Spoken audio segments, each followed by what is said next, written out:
ఒక్కో కుటుంబానికి ఏడాదికి 2.5 లక్షల ప్రయోజనాలు అందిస్తామని కాంగ్రెస్ ఇచ్చిన హామీ ఏమైందని కేటీఆర్ శాసనసభలో ప్రశ్నించారు.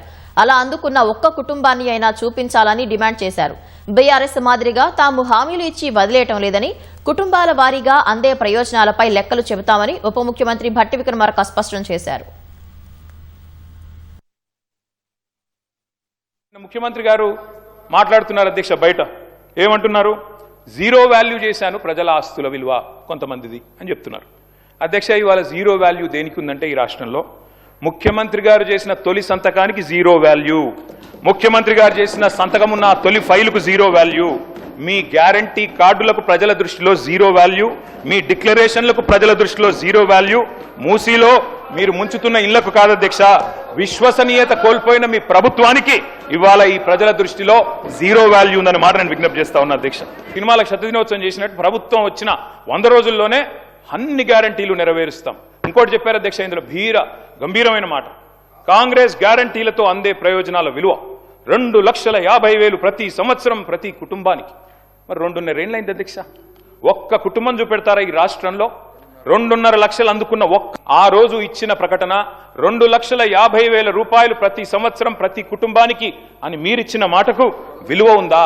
అందుకే అంటా ఉన్నా అధ్యక్ష, అని మరి 2.5 లక్షలు అంటే 2.5 ఏళ్లకి ఈ పాటికి 6 లక్షల పైసలకు రావాలి, కనీసం 2.5 వచ్చిందని నేను అడుగుతా ఉన్నా అధ్యక్ష.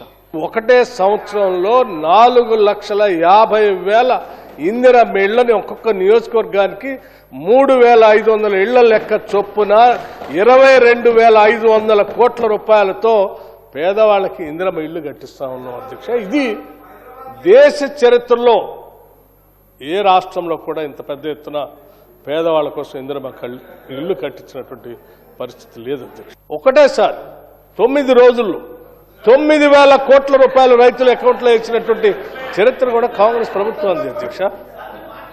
ఇవాళ కూడా రైతు భరోసా మేము వేస్తా ఉన్నాం. రైతు భరోసా కాదు, అదే కాకుండా బోనస్ పేరు మీద మేము లెక్క కట్టేస్తా ఉంటే ఒక్కొక్క ఎకరాకి దాదాపు 25,000 రూపాయలు ఒక రైతుకి ఒక్కొక్క ఎకరానికి ఆదాయం వస్తూ ఉంది అధ్యక్ష, బోనస్ పేరు మీద. ఈ లెక్కలన్నీ ఉన్నాయి అధ్యక్ష. తప్పనిసరిగా మేము సమాధానం చెప్తూ కుటుంబ ప్రకారం ఒక్కొక్క కుటుంబానికి ఎన్ని లక్షలు, సంవత్సరానికి ఎన్ని లక్షలు వారి అకౌంట్లోకి వేస్తా ఉన్నాం.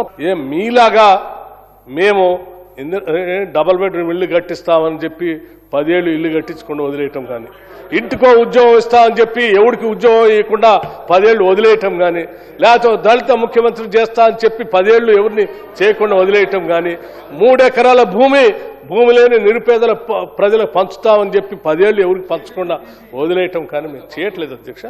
10 ఏళ్ల తర్వాత మేము అధికారంలోకి వచ్చి ఇప్పుడు మీరు తెచ్చినటువంటి అప్పులకి అస్సలు వడ్డీలు కడుతూ కూడా ఈ పథకాలన్నీ చేసుకుంటూ పోతా ఉన్నాం.